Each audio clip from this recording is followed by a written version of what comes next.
Assalamualaikum warahmatullahi wabarakatuh. Bagaimana kabarnya anak-anak? Semoga kalian di rumah tetap sehat-sehat saja dan tetap semangat. Jika ada yang sakit, mari kita doakan semoga teman yang sakit segera diberikan kesembuhan oleh Allah dan bisa bergabung kembali bersama kita untuk belajar bersama. Selamat datang dan selamat berjumpa kembali di program yang sama, kelas virtual, kelas online, mata pelajaran ilmu pengetahuan alam yang bisa diakses dimanapun dan kapanpun. Topik yang akan kita pelajari kali ini yaitu tentang listrik statis, di mana di dalamnya terdapat konsep dasar listrik, muatan pada listrik, medan listrik, potensial listrik, kelistrikan pada tubuh, dan kelistrikan pada hewan. Sebelum kita mulai pelajaran kali ini, mari kita awali dengan berdoa bersama. Semoga kita semuanya diberikan ilmu yang bermanfaat serta diberikan kemudahan oleh Allah dalam mempelajari pelajaran kali ini. Persiapan berdoa. Berdoa mulai. A'udzu billahi minasyaitonir rajim. Bismillahirrahmanirrahim. Rabbi zidni ilma warzuqni fahma waj'alni minasy sholihin. Rabbi shrah li sadri wa yassir li amri wahlul 'uqdatam min lisani yafqahu qawli bi rahmatika ya arhamar rahimin. Amin. Berdoa selesai. Jangan kemana-mana, ikuti terus, simak videonya sampai tuntas agar bisa menambah pengetahuan dan wawasan kalian. Yuk kita simak video berikut ini. Pembahasan kali ini yaitu tentang listrik statis. Materi ini berada di pelajaran ilmu pengetahuan alam kelas 9 semester 1. Berikut ini saya sampaikan kompetensi inti dan kompetensi dasar.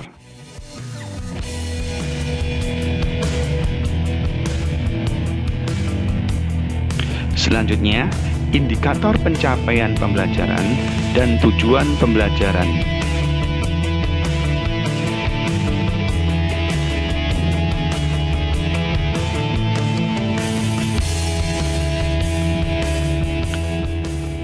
Listrik statis.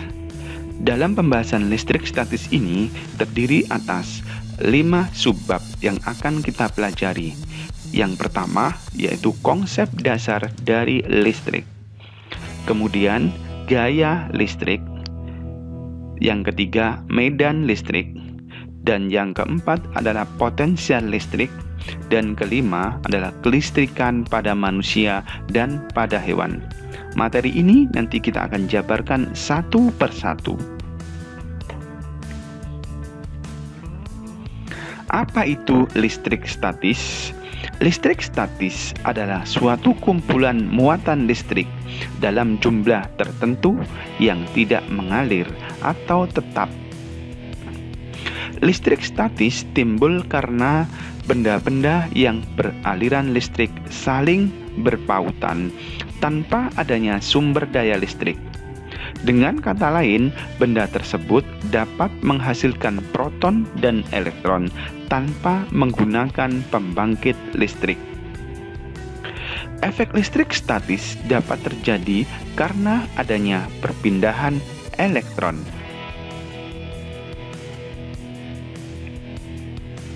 Berikut ini saya sampaikan tentang gejala alam yang berkaitan dengan listrik statis. Yang pertama, yang sering kita jumpai, yang sering pernah kita lihat, yaitu penggaris plastik. Setelah digosokkan dengan kain wol, maka kain tersebut, kain digosokkan dengan kain tersebut, maka penggaris itu akan bisa menarik serpian-serpian kertas yang kecil, seperti yang ada pada gambar di bawah ini. Contoh yang kedua, fenomena alam yang berkaitan dengan listrik statis adalah peristiwa terjadinya petir. Peristiwa terjadinya petir ini merupakan pengosongan listrik secara statis. Pada musim hujan sering kita jumpai tentang proses terjadinya petir.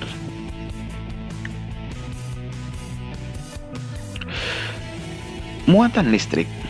Berbicara tentang muatan listrik tidak lepas dari atom. Atom berasal dari bahasa Yunani, terdiri atas dua kata, a dan tomos. A artinya tidak dan tomos terbagi. Sehingga pengertian secara lengkap, atom adalah bagian paling kecil dari benda yang sudah tidak dapat dibagi-bagi lagi. Walaupun atom begitu kecil, tetapi atom tersusun atas terdiri proton, elektron, dan neutron. Bagian dari dalam atom atau yang disebut dengan inti atom atau nukleon itu terdiri atas muatan proton dan neutron. Sedangkan inti atom dikelilingi oleh kulit. Kulit tersusun atas elektron-elektron yang bermuatan negatif. Berikutnya adalah jenis muatan pada atom. Muatan pada atom ada 3 macam, yaitu muatan positif, muatan negatif, dan muatan netral. Kapan benda itu dikatakan bermuatan positif? Tatkala jumlah proton lebih besar atau lebih banyak daripada jumlah elektron. Dan kapan benda itu bermuatan negatif? Jika jumlah elektron lebih besar dari jumlah protonnya. Sedangkan benda netral jika jumlah proton itu sama dengan jumlah elektron. Berikut ini interaksi antar muatan. Interaksi antar muatan ini menurut seorang ilmuwan Carles Agustin Coulomb pada tahun 1785 menemukan hukum dasar tentang gaya listrik antara kedua partikel. Jika ada dua muatan yang sejenis didekatkan, maka muatan tersebut akan terjadi gaya tolak-menolak. Sedangkan jika ada muatan yang tak sejenis didekatkan, maka akan terjadi gaya tarik-menarik. Besar gaya tolak-menolak atau gaya tarik-menarik itu menurut Carles Agustin Coulomb, besarnya gaya tarik-menarik atau gaya tolak-menolak antara dua benda bermuatan listrik itu berbanding lurus dengan muatan pada masing-masing benda dan berbanding terbalik dengan kuadrat jarak antara kedua benda tersebut. Pernyataan tersebut ini disebut dengan hukum Coulomb.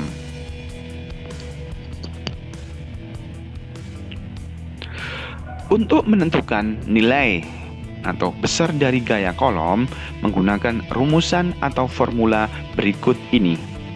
Besar gaya tarik-menarik atau gaya tolak-menolak dirumuskan seperti F sama dengan K dikali Q1 dikali Q2 per R kuadrat, di mana F itu merupakan gaya Coulomb atau gaya tarik-menarik atau gaya tolak-menolak yang memiliki satuan Newton. Sedangkan K adalah konstanta pembanding yang nilainya 9 kali 10 pangkat 9.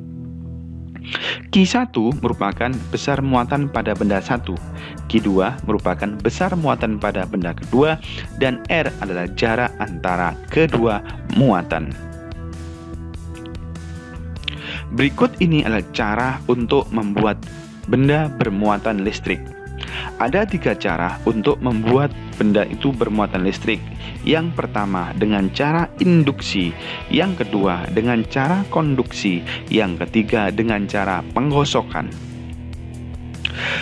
Cara induksi listrik adalah peristiwa pemisahan muatan pada suatu benda karena benda tersebut didekati benda lain yang bermuatan listrik. Caranya adalah dengan mendekatkan benda yang bermuatan listrik ke penghantar yang dinamakan dengan elektroskop. Benda netral didekati dengan benda bermuatan positif, maka muatan-muatan positif benda netral tertolak menjauh. Sedangkan muatan-muatan negatif mendekati benda-benda yang menginduksi Begitupun sebaliknya. Elektroskop adalah alat yang dapat digunakan untuk mengetahui ada tidaknya muatan listrik pada suatu benda, di mana prinsip kerja elektroskop berdasarkan induksi listrik, yaitu jika sebuah benda bermuatan listrik didekatkan dengan kepala elektroskop, maka muatan yang sejenis dengan benda bermuatan listrik tadi akan berpindah ke daun elektroskop. Akibatnya, kedua daun elektroskop akan bermuatan sejenis, sehingga menjadi interaksi tolak-menolak pada daun elektroskop yang bermuatan. Interaksi yang terjadi antara dua muatan yang saling didekatkan dapat digambarkan seperti pada gambar berikut ini. Coba disimak dengan detail. Cara yang kedua yaitu dengan cara konduksi. Cara konduksi adalah menyentuhkan benda yang bermuatan listrik ke benda yang tidak bermuatan listrik. Dengan begitu, benda yang tadinya tidak memiliki muatan listrik akan memiliki muatan listrik.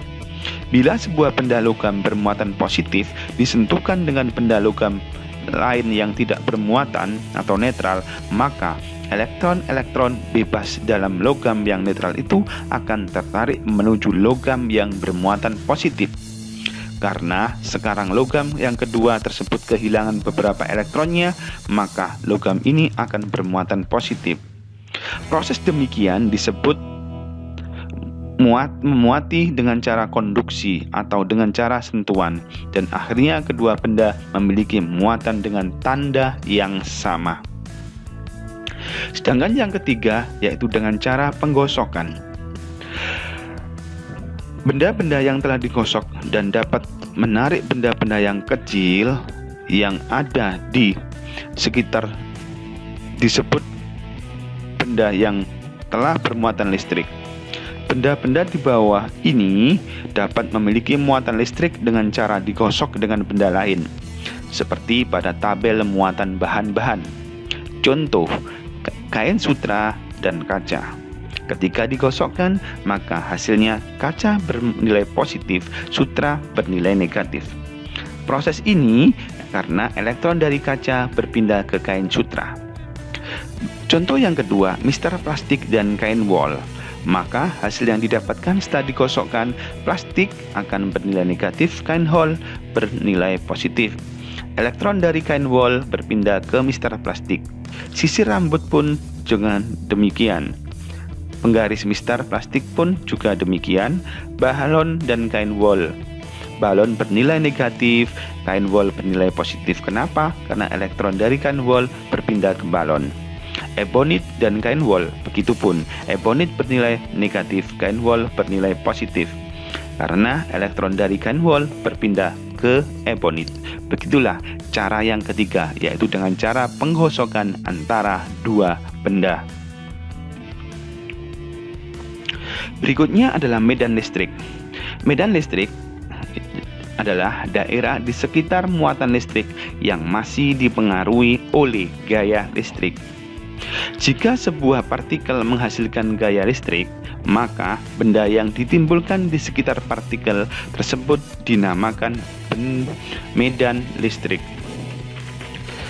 Medan listrik digambarkan dengan garis khayal yang keluar untuk muatan positif dan garis khayal yang mendekat atau yang masuk untuk yang bermuatan negatif. Medan listrik dari sebuah benda bermuatan listrik bisa digambarkan berikut ini. Semakin banyak dan semakin rapat garis khayalnya, maka medan magnet di daerah tersebut memiliki medan magnet yang kuat. Dan begitupun sebaliknya, sedangkan garis gaya listrik yang ditimbulkan benda bermuatan listrik bersifat abstrak atau tidak terlihat.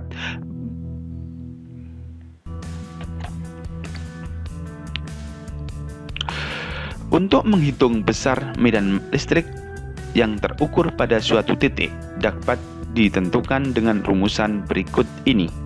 E sama dengan K, Q per R kuadrat, atau F per Q, di mana E sama dengan kuat medan listrik yang terjadi pada muatan di titik tertentu, Q muatan listrik suatu benda, R jarak antar titik tertentu dengan muatan benda, dan K adalah konstanta listrik yang nilainya sama dengan 9 kali 10 pangkat 9. Berikutnya adalah energi potensial listrik. Energi potensial listrik adalah energi yang dibutuhkan untuk memindahkan suatu benda dari titik awal ke titik akhir. Rumus untuk menghitung besar energi potensial listrik sama dengan E sama dengan K Q R kuadrat atau F per Q, di mana E adalah energi potensial listrik yang terjadi pada muatan di titik tertentu, sedangkan F gaya antar muatan, R adalah jarak antar titik tertentu dengan muatan benda, K adalah konstanta listrik.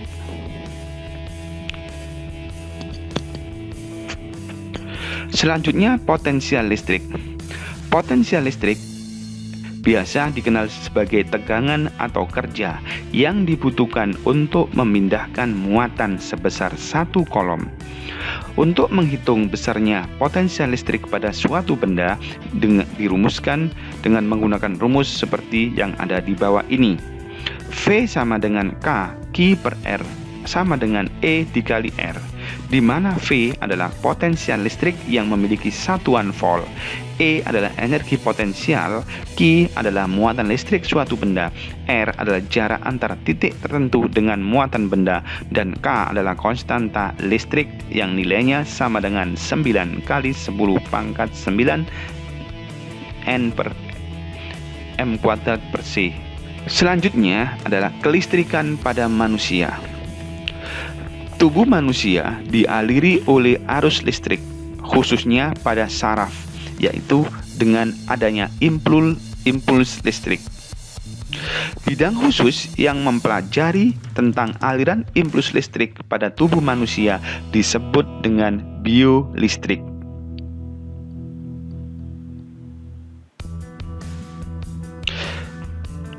Tegangan pada tubuh berbeda dengan yang kita bayangkan, yang menyerupai listrik rumah tangga. Tegangan pada tubuh berbeda pada listrik pada rumah tangga. Kelistrikan pada tubuh hanya berkaitan dengan komposisi ion yang terdapat dalam tubuh, bukan listrik yang mengalir seperti pada kabel listrik yang ada di rumah-rumah.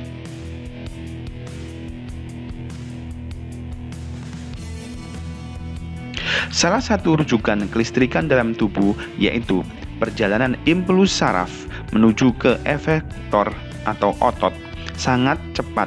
Alasannya proses kelistrikan pada sel saraf. Tubuh manusia mengandung ion positif dan ion negatif.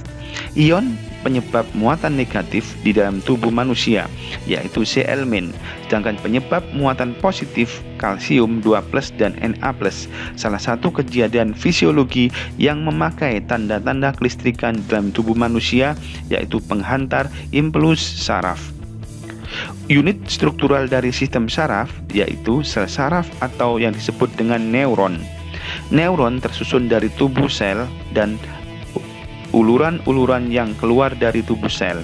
Di efektor dalam tubuh sel terdapat inti, mitokondria, badan kompleks atau Golgi, neurofibril sehingga neuron bisa bermetabolisme. Muatan yang ada di luar dan di dalam sel saraf tidak sanggup saling tarik-menarik dengan sendirinya. Alasannya ada pemisahan berupa membran sel saraf. Tarik-menarik antar muatan akan terjadi jikalau ada rangsangan atau neuron transmitter. Berikut ini adalah gambar dari sel saraf. Sel saraf terdiri atas inti sel atau yang disebut dengan nukleus, di mana nukleus itu berada di badan sel. Nah, di bagian ujung disebut dendrit dan bagian tengah neuron atau neurit, ya, dan sel Schwann. Berikut ini bagian-bagian dari sel dan fungsinya. Dendrit. Dendrit adalah penonjolan tubuh sel yang bercabang-cabang dan berbentuk menyerupai cabang pohon. Memiliki fungsi menerima impuls dari sel lain dan meneruskannya ke tubuh sel. Berikutnya adalah badan sel.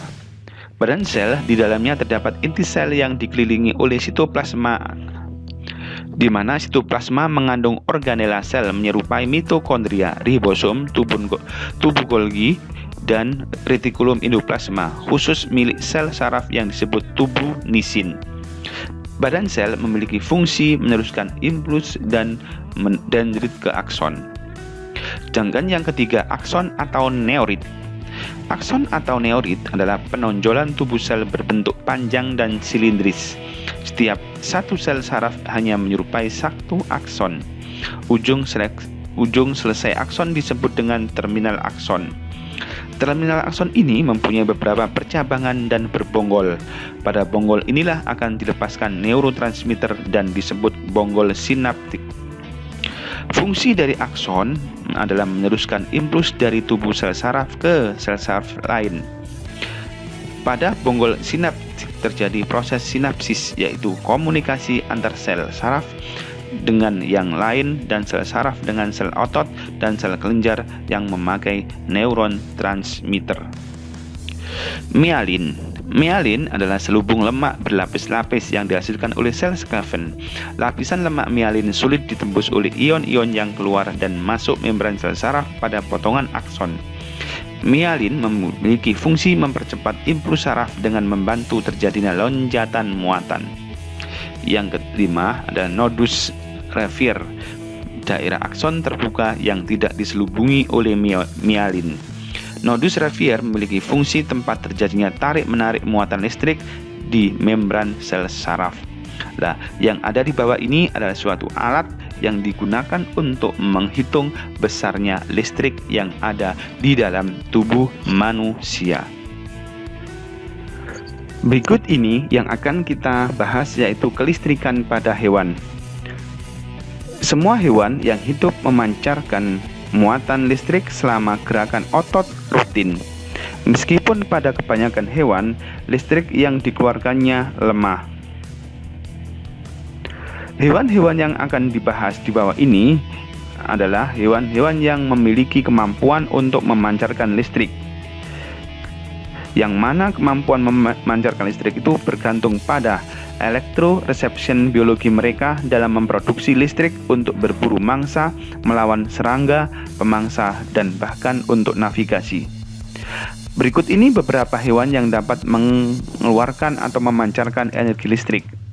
Yang pertama ada pater ikan, belalai gajah. Hewan ini ditemukan di sekitar sungai di Afrika Barat dan Afrika Tengah.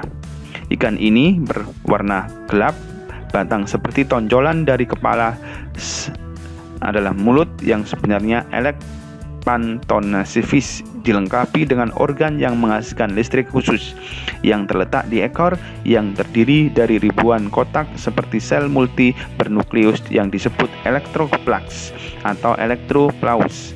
Dalam keadaan istirahat, masing-masing sel elektroplax memiliki muatan negatif di dalam dan muatan positif di luar. Ketika organ dirangsang melalui kontraksi otot, maka akan menciptakan arus listrik lemah.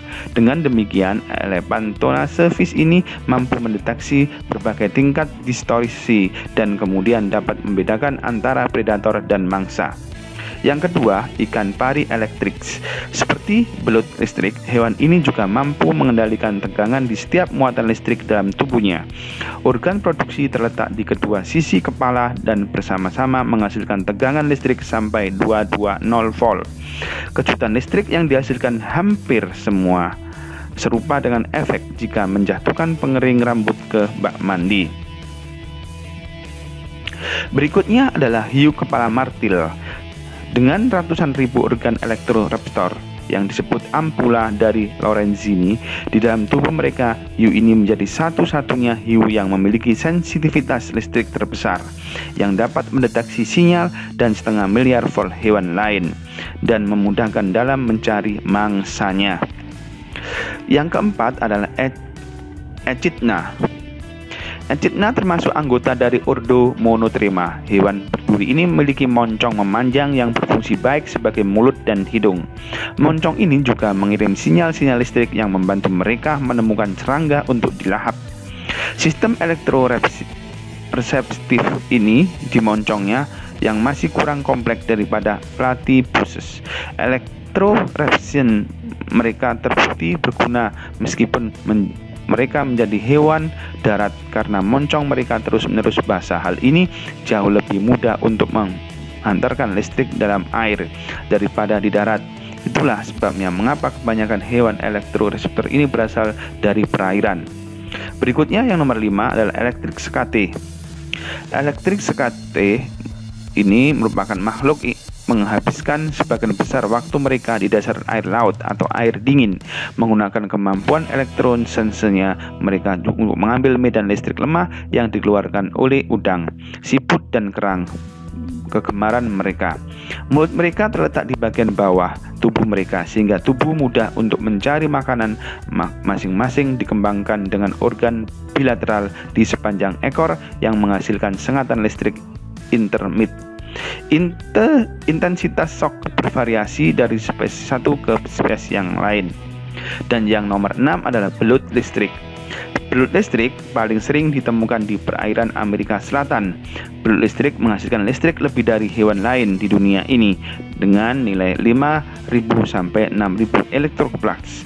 Penelitian menunjukkan bahwa mereka dapat menghasilkan kejutan intermiten tanpa lelah selama 1 jam.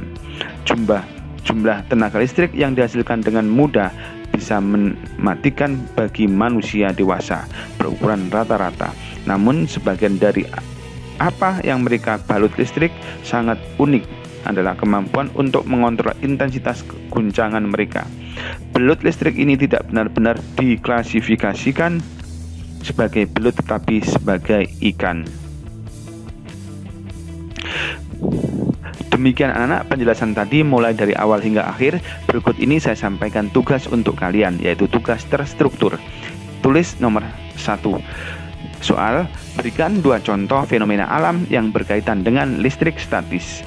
2. Kapan sebuah benda dikatakan muatan listrik dan kapan benda dikatakan bermuatan positif dan kapan benda bermuatan netral. Jelaskan dengan gambar. Nomor 3. 2 buah muatan masing-masing Q1 sama dengan MC dan Q2 sama dengan 12 mikrocoulomb terpisah sejauh 30 cm. Tentukan besar gaya yang terjadi antara 2 muatan tersebut.